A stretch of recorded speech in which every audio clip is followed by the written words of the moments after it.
Well, welcome to the 19th webinar in the coffee series sponsored by the Greenleaf Center for Servant Leadership at Seton Hall University. I'm Reggie Lewis, the center's executive director, and it's great to greet you from our offices here on our campus in South Orange, New Jersey. The coffee series provides an opportunity to showcase the inspirational stories of servant leaders and the endless ways in which individuals, organizations, and society in general can be transformed by the power of servant leadership, a philosophy in which the leader first seeks to serve. And I assure you, our guest today will not disappoint. Dr. DeAnna Leitzke serves as Associate Vice President of Academic Excellence at the Milwaukee School of Engineering. In this role, Dr. Leitzke works collaboratively with faculty and staff and academic units, as well as administrators throughout the university to develop, facilitate, and support innovative academic programs. In addition, she oversees the CREATE Institute. That acronym means Community Focus, Real World Engagement in Academics through Experiential Learning, a mouthful. Dr. Leitzke established the CREATE Institute in 2018. She earned a PhD in leadership for the advancement of learning and service in higher education, and her most recent research was focused on crisis leadership in higher education during the COVID-19 pandemic. Prior to her role in the Office of Academics, she served as director of the CREATE Institute. Before that, she was the Pieper Family Endowed Chair for Servant Leadership and an associate professor in MSOE's Civil and Architectural Engineering and Construction Management Department, where she continues to hold faculty rank. DeAnna has industrial experience as an architectural engineer with both Reserve Advisors Incorporated and Affiliated Engineers. But before we begin today's interview, we felt that it would be important for our audience to know a bit more about the academic rock star in our midst.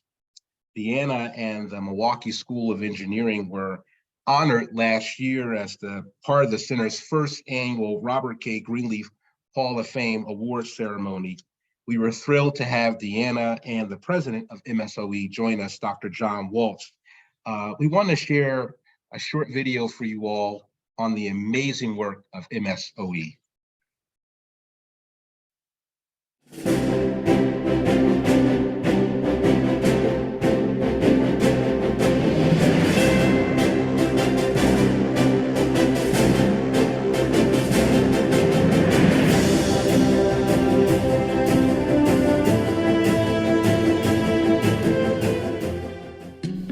Our institution, the type of institution we are, is about service.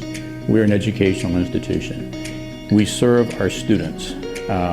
We also serve our faculty, our employees, our staff. We serve the companies who hire our students, and we serve our community. So we are inherently about service. A few years ago, we developed what we call the MSOE mindset, and central to that mindset is servant leadership. And we talk about we want our graduates to be leaders of character, responsible professionals, value creators. Those are inherently servant leadership concepts. And that is so important to our students.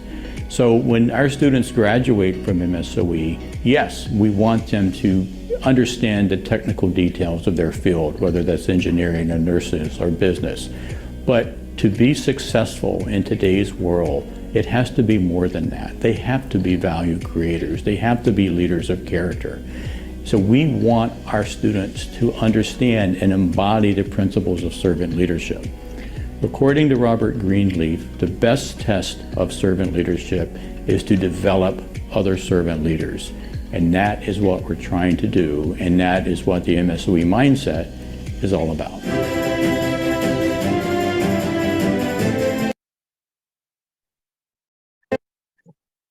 Well, now you all know why MSOE is so extraordinary. DeAnna, Have you got your coffee on your end? I absolutely do, and my favorite. All right. All right. Before we jump in to our friends in the audience, just to give you a sense of how we've structured our time with DeAnna today, I will speak with her for the next 20 to 25 minutes, covering 3 specific categories. First is early life lessons and initial steps on her journey, then followed by career highlights and milestones. And then we'll wrap up with servant-led organizations, particularly with respect to how MSOE is finding its way as a servant-led organization. You will have the chance to then engage DeAnna, but you can also begin to load up the Q&A feature in anticipation of our Q&A portion later in the program. Let's begin. Early life, DeAnna. What was it like growing up in Wisconsin? That's a great question. I often hear, did you grow up on a farm? I did not grow up on a farm, although I'm often jealous of my many friends that did grow up on farms around here. I grew up in a suburb of Milwaukee. We moved from a blue collar neighborhood when I was to a very affluent neighborhood when I was just starting kindergarten. And that was a drastic change for our family.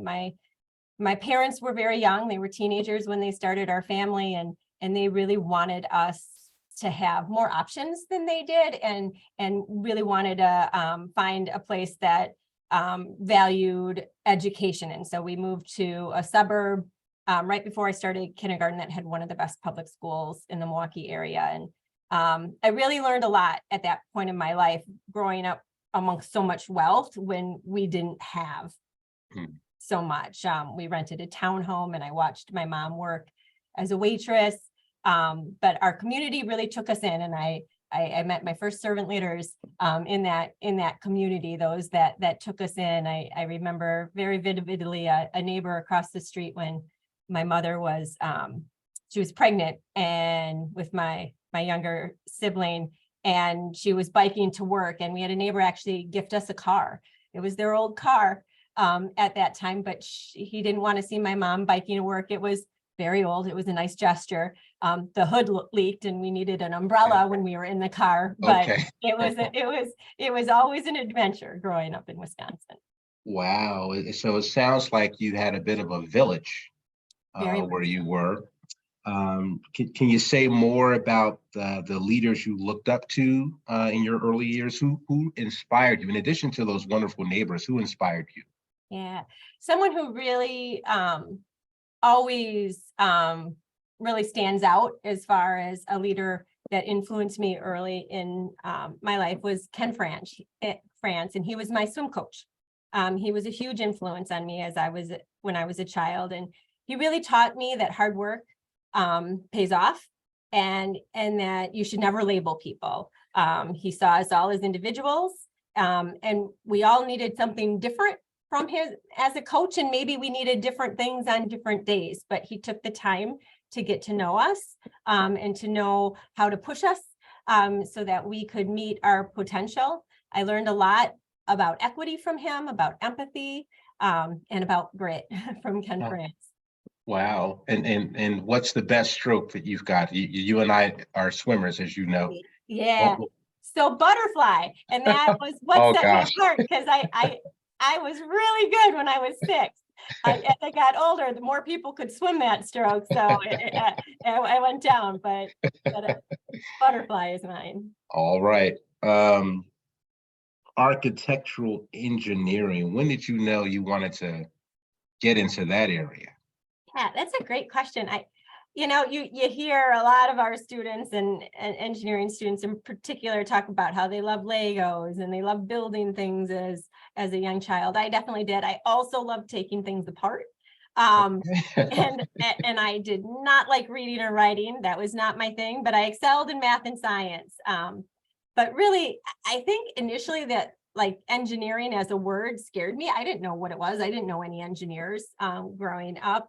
But when I put the word architectural in front of it, it seemed creative and fun, and I understood architecture, and I kind of dove head first into this degree without knowing a ton about it. It probably took me a while before I knew exactly what an architectural engineer was when I started in the program. But I'm very lucky that I went that path and don't look back. And you've never looked back. But as you got more into this area, in recognizing, in light of the gender gap, if you will, so I take it being a pioneer also did not scare you away. Say more about that, because we're still experiencing a gender gap. Yeah, absolutely. I think, growing up the way I did, I always felt like I had to prove something, right? I was Okay. othered. I was different. And I felt that way when I started my undergraduate degree, kind of going back to Ken France and what he taught me, that we can all learn if we put effort in and we have the right coach. And swimming, engineering, I don't think there's much of a difference, right? You need the right coach and you need the right help and support to get there.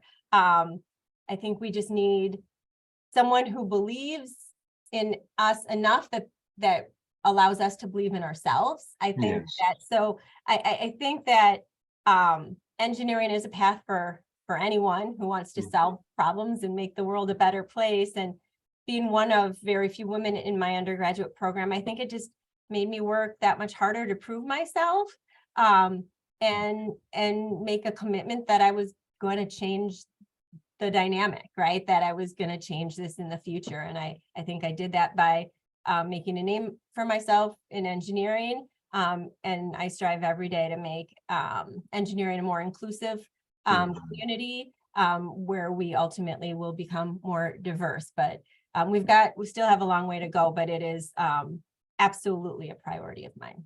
Wow. And we're the better for this being your priority. Let's talk a bit now about career highlights and milestones. You held the roles of architectural and mechanical engineer for nearly 8 years. What did you do in those jobs, DeAnna? A lot of really interesting stuff. A lot of not so glamorous work as well. My first job out of college, I designed exhaust systems and steam pipe for a large Exhaust systems and steam pipes? for a very large pharmaceutical company. All right. It was challenging and it was interesting. I learned a lot about clean rooms and things that I didn't know anything about. But I can say it just didn't fulfill me. It wasn't that, come home and feeling like I made a difference in the world. I didn't feel that way with that job. And I was there for about 2 years, and then I left and I worked for a smaller company where I conducted reserve studies. So that's basically, I would go out and look and inspect a property, a large property that was owned by some type of a community association. So think like a large condominium tower in downtown Chicago, or a bunch of different townhomes, or maybe a country club. But and I would put together a long-term plan of what repairs and replacements they would be expecting. And I think this job in particular called to me because, going back to that home ownership piece, right? I know that most people, their home is their largest asset. And Yes. I saw myself as being someone who is helping people maintain something that they worked so hard for, and they didn't necessarily have the technical expertise to be able to make those plans. But it was a very, very fulfilling position for me. Fulfilling because I sense the connection of that work to stewardship in a larger sense. Absolutely. So certainly exciting, at least in that second role, and fulfilling. But when were you introduced to servant leadership?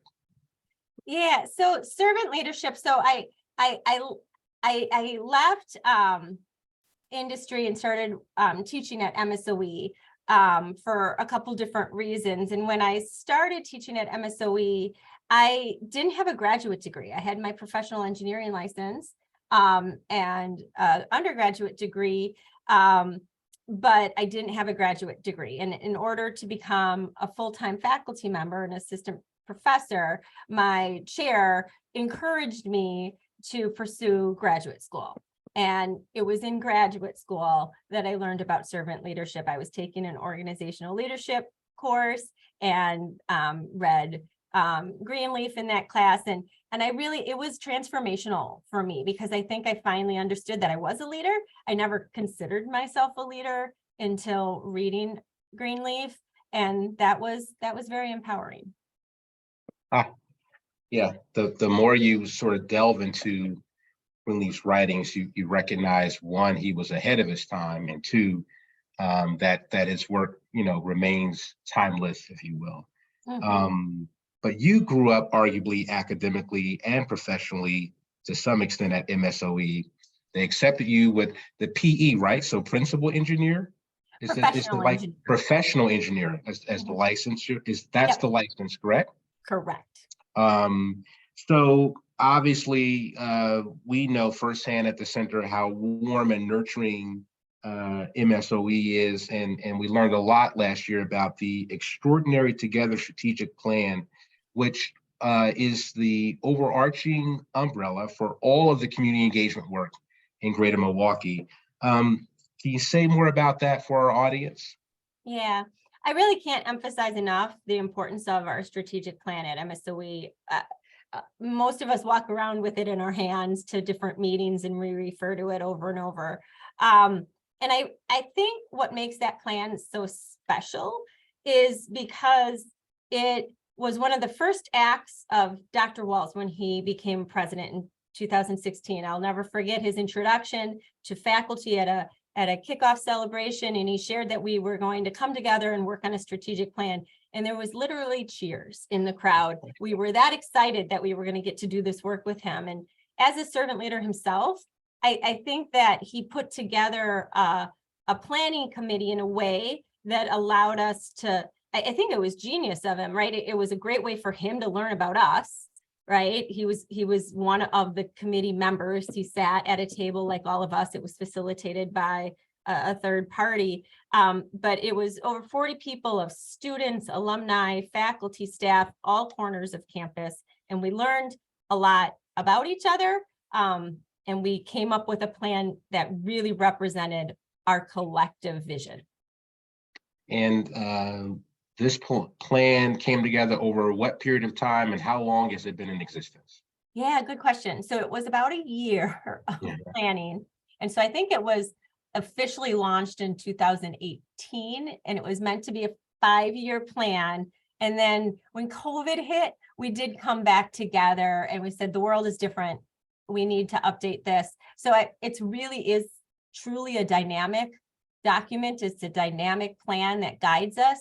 And I think the other piece is there's an implementation committee that meets every month and continues to drive these initiatives and these efforts forward. So it's not the strategic plan that sometimes sits on a shelf and looks very pretty. That's not what our strategic plan is.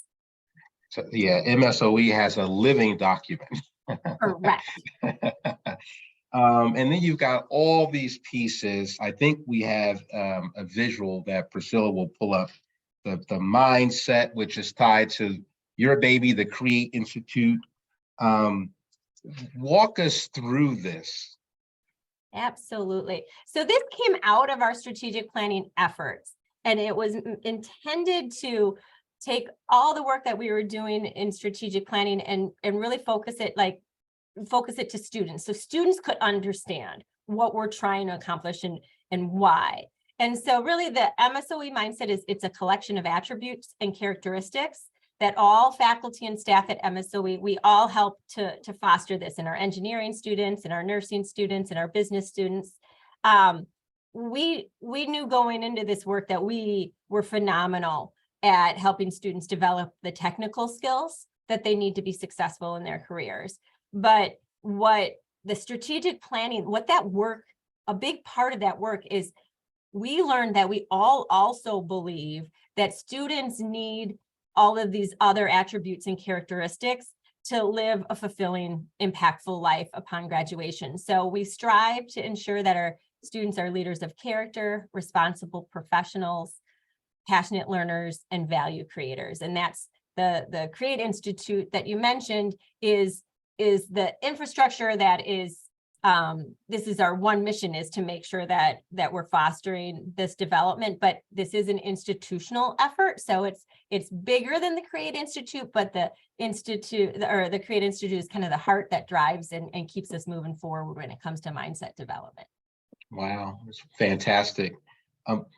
Just curious, what has this meant for you professionally in terms of melding your core competencies and passions together to design this kind of experiential learning, these opportunities as the driver for the next generation of servant leaders for Milwaukee and beyond?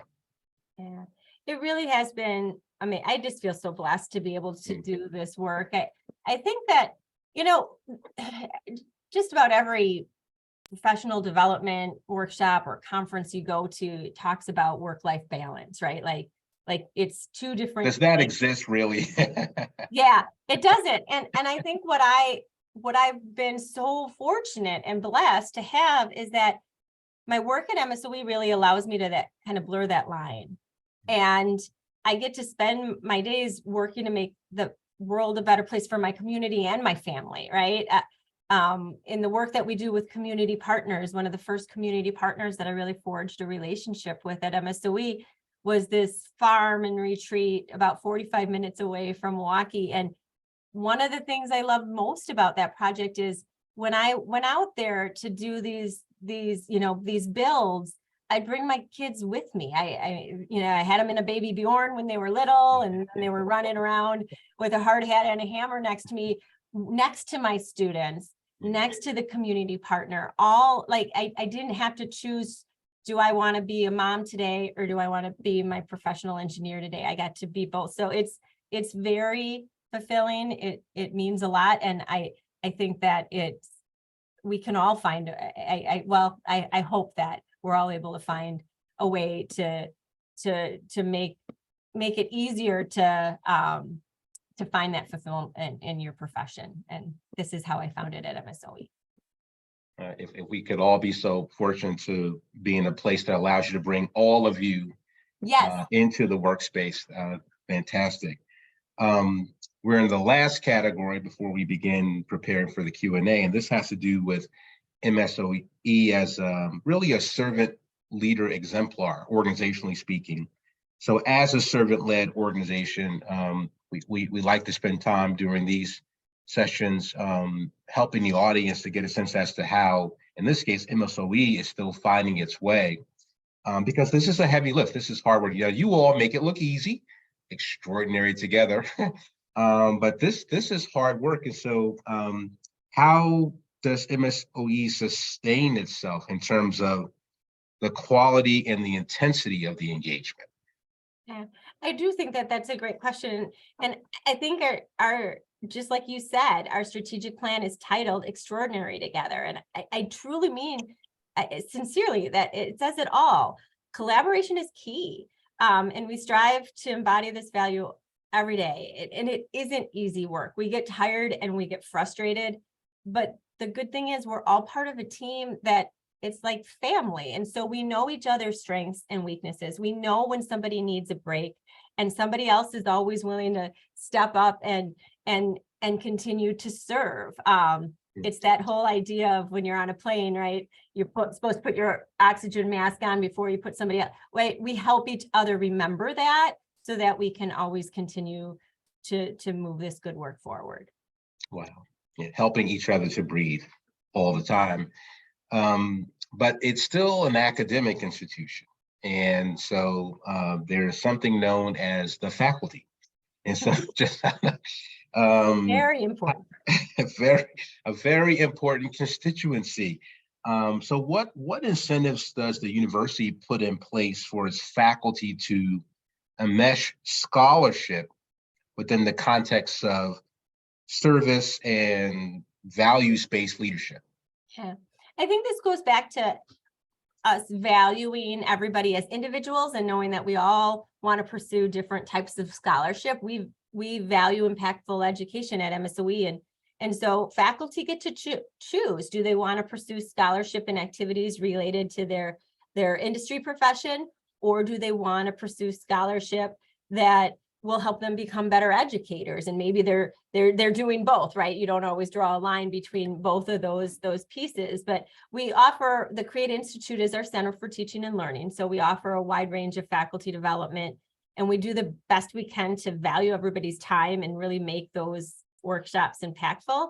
But then we also offer a series of different grants and project release time to faculty. So again, honoring the fact that some faculty, if they're going to be putting in extra effort, would like some additional compensation, and some would simply like more time to explore these things. So I think we're always listening to faculty, always listening to what their needs are, and trying to find creative ways to meet those needs so that they can pursue the things that inspire them. DeAnna, the project release grant, so this allows for buying out a course or two to give people time? Yeah, we actually just put together a new initiative that's starting next academic year that faculty can opt into. And then we pay for visiting faculty to come and teach. So they get to teach one less course during a semester. So that's 10 hours of project time a week. Wow, that's a lot. And their commitment is to integrate MSOE mindset development. And we also have new common learning outcomes for our institution that are very much so tied to MSOE mindset development. So that's an initiative. It's going to be a 2-year project, and hopefully a lot of faculty will find value and be appreciative of that opportunity. Wow, that's great. Our last question, unfortunately. Clearly, MSOE is a model in terms of being a higher ed anchor institution, and that's why I love spending time with you all. What are the lessons, one or two, that MSOE may offer or might offer to other colleges and universities interested in becoming more engaged community partners? Because again, this is a heavy lift.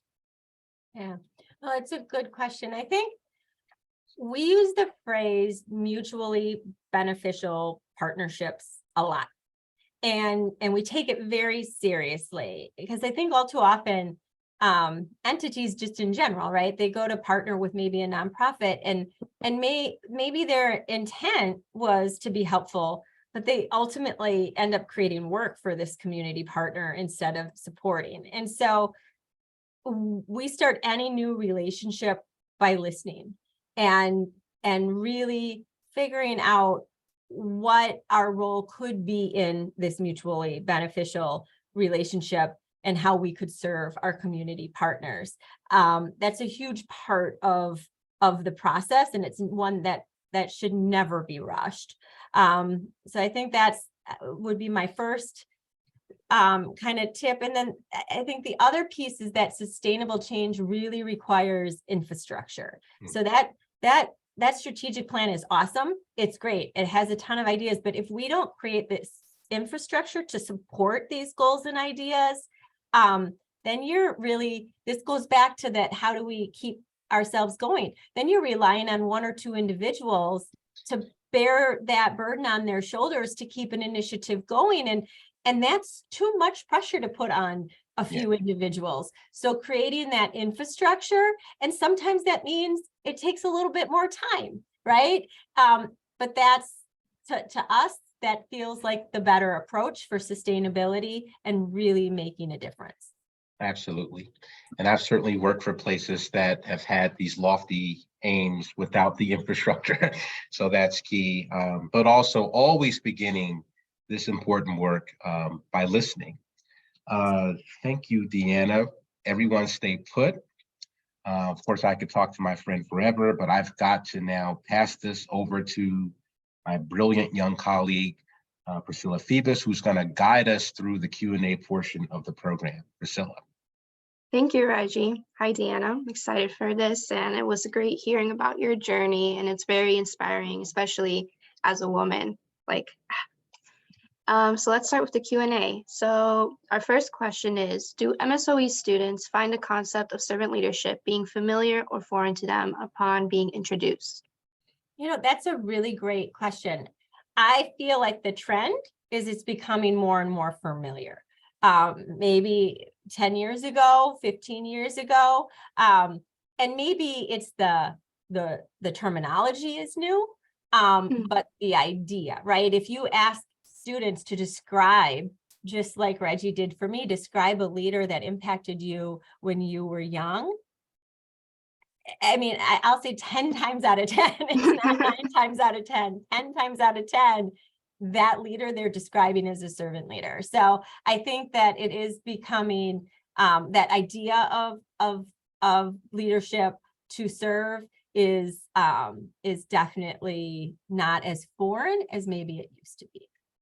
Okay, what's foreign is the term. I know that was my experience as a student. I was like, so that's the word for it. Yeah, exactly. So our next question is, how would you suggest building a platform for community organizations to connect with collegiate service learning programs in their areas?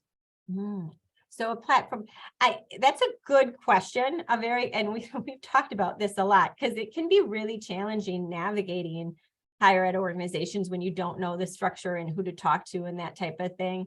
I think it's the onus falls on the institutions themselves to become more accessible and to create a pathway that is easier to navigate. So I don't think a platform or somebody outside of higher ed needs to bear the burden of creating the framework to better engage with higher ed. I think that as institutions of higher education that right, just like Dr. Wells said in that video, right, we serve the community, we should be making it easier for community organizations to connect with us. Definitely. So our next question is, can you share a story about a moment when you realized you were being a servant leader? That's a good question. That's a good question. Honestly, it might sound silly. I think that becoming a mother, to me is parenting is giving yourself to others for them, right? You're often there are many times where you don't feel like you're getting, I have 3 teenage boys at home right now, and but I think that there was a moment in my life where I saw myself as a servant leader at home, and that wasn't not necessarily something that was intuitive or I anticipated or expected. It was a little bit surprising when I made that connection. Yeah, and I'm sure your 3 boys, they view you as a servant leader. So our next question is, can you please give your definition of what servant leadership is and how come sometimes this philosophy of leadership is sometimes misinterpreted?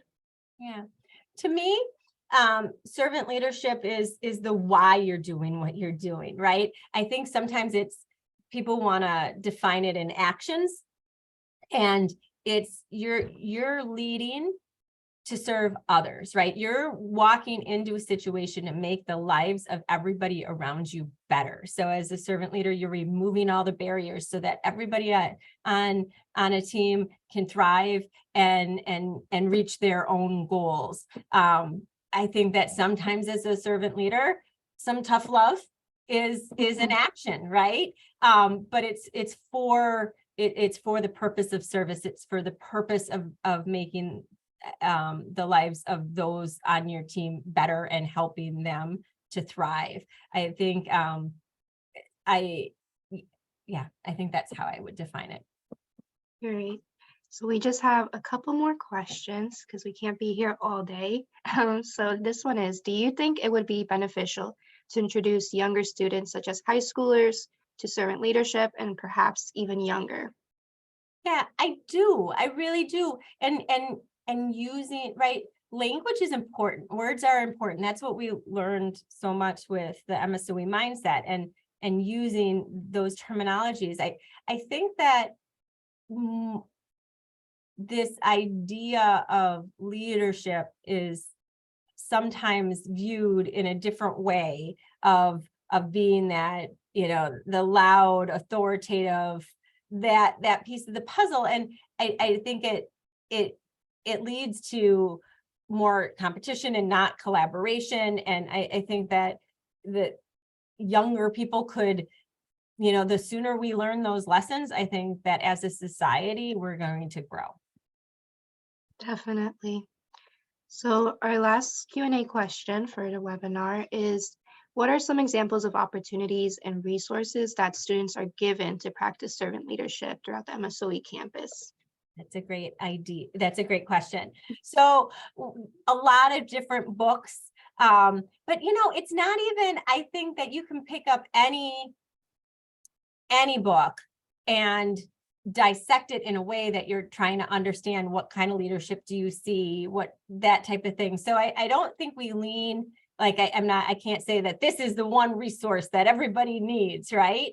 I think that maybe the one resource that every student at MSOE is getting are mentors that are modeling and serving them as students, right? I mean, that's, we don't have a classroom if we don't have students. When I walk into a classroom, I am there to serve my students. This is their classroom, and I make that explicit, and a lot of faculty at MSOE do. So I think that it's I can't think of like a specific resource that is a game changer, but I think it's the relationships would be the game changer. Definitely. And it sounds like the opportunities are endless, so it's hard to pinpoint at just a few. Well, thank you, DeAnna, for joining us. It was great to have you part of our Coffee with webinar series. And for all our attendees, please stay put for just a moment as we have a few announcements to share. Thank you, Priscilla and Reggie. Thank you.